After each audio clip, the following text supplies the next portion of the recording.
Agricultural practices, or the way we maintain and take care of our lawns, are key to the number of weeds that we are going to have.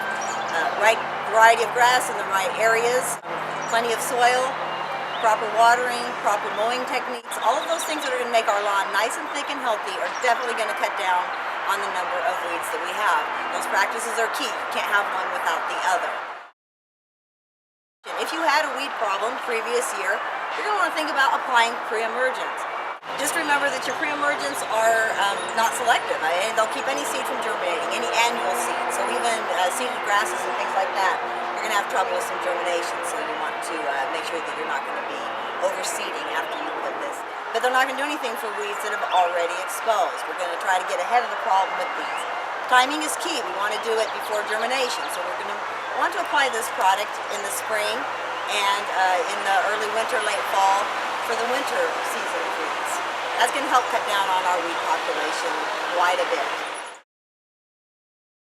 For the weeds that are exposed is when we're going to use an actual herbicide. Now, you've got to be careful when we use these. When you read the label, if it says to wear gloves, wear gloves. If it says to wear a mask, you should wear a mask. Follow all the label directions to keep chemicals off of yourself.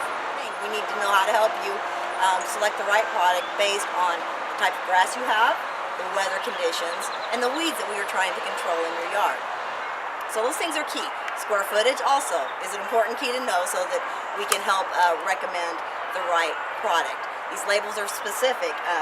You want to be careful with any of post-emergents. This one here, for instance, the Ortho Southern Lawn. This is a product we could use in the summertime to control weeds, but you got to be careful. Read the label. We don't, as well as it is on treating weeds and killing weeds, it also can greatly damage or even kill desirable trees and shrubs. We don't want to use it on drip line of the trees or on shrubs and things like that, or around the shrubs. So you got to be careful. And we only need to treat weeds where weeds are. If only one section of your yard has weeds, that's the section that we need to address.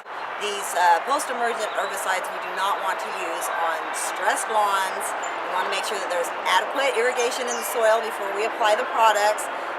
Again, read your label, use the proper amount, more is never better, and just treat the areas where you see weeds. Let's try to be selective in where we put the product.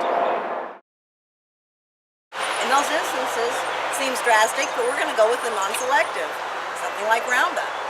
It's deliberate. It works through the vegetation of whatever it gets on, so it needs that leaf matter to work to the roots to kill the plant.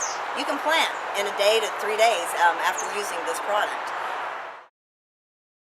Okay, you come in the cooler months and you've got a weed problem in your grasses. This is the product that I would recommend. It's going to mostly affect your broadleaf weeds. Safe to use in all grasses, with the exception of Floritam St. Augustine. You don't want to use it on that. I recommend this because it works 40 and 85 degrees is when we want to use this. We don't want to use it during green up in the springtime, during the transitional period.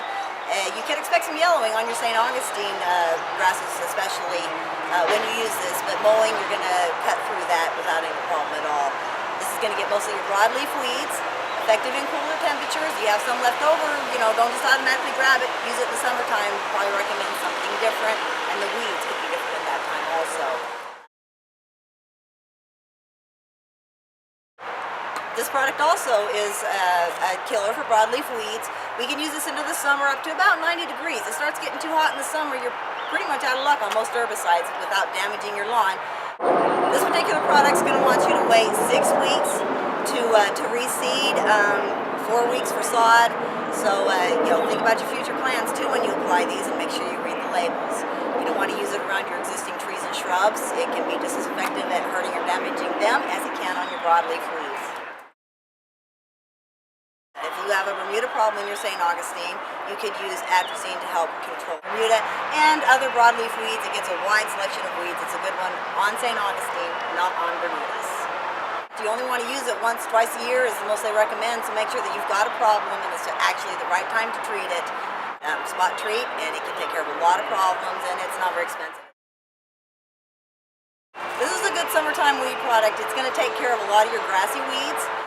You can use this one, again in the warmer temperatures, but not over 90 degrees. Nut sedge, which is a huge problem in the summer for a lot of people, this will take care of that. And you can And also you spray this over the top of a lot of ornamentals. You just want to make sure that the particular plant you're spraying over is listed on this label. Again, make sure your varieties are listed. This is safe for all grasses, for control of nutsedge, sandburrs, wild onions, things like that. This would be a really good product. This is what you want to grab at that time.